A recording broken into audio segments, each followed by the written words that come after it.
Today we will discuss about this cathepsin K protease activity on different cell lines.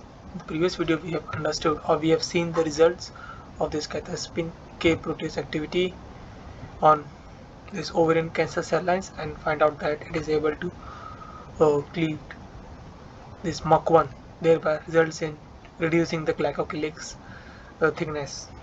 So they wanted to check whether the activity of this cathepsin protease works on specifically on uh, some cell lines or particular cell lines, or it works in general in most of the cell lines. So in order to check that validity, in order to check this hypothesis, they used this MCF10A cells, H82 cells, this ovarian cancer cell 3 that they have already tested. They used it as a control, and this MCF10A MUC1. So what is this MCF10A MUC1? This is a modified cell lines from this MCF10A that they have developed, researchers have developed, where with the doxycycline treatment they can increase the glycocalyx thickness through this MUC1, through the increase of this MUC1 expressions on the cells. So the experimental setup that they have followed is that they took the cells and treat them with this 77 nanomolar CTSK or cathepsin K protease, or this total staining of the MUC1 at 1 hour, for 1 hour at 37 degrees at pH 6.75, and thereafter they check the decrease in this MUC1 signaling or this total staining signalings. They have not shown the results for this CD43 in this main figure. So let us first understand what this panel B is. In the panel B, they just shows that the cell line that they have developed is working and has a high MUC1 staining whenever they are doxycycline treated.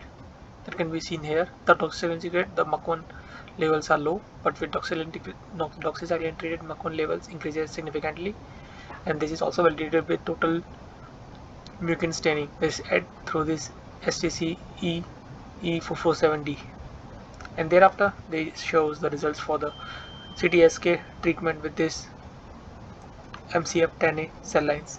So in the normal cell lines where it is not doxycycline treated, they are able to see around significant reductions, that is close to 40 to 45%. And when this MCF10A is doxycycline, when the doxycycline treated MCF10A is used, in this case also they are able to see significant decrease, indicating that their cathepsin K protease can work even in the highly dense glycocalyx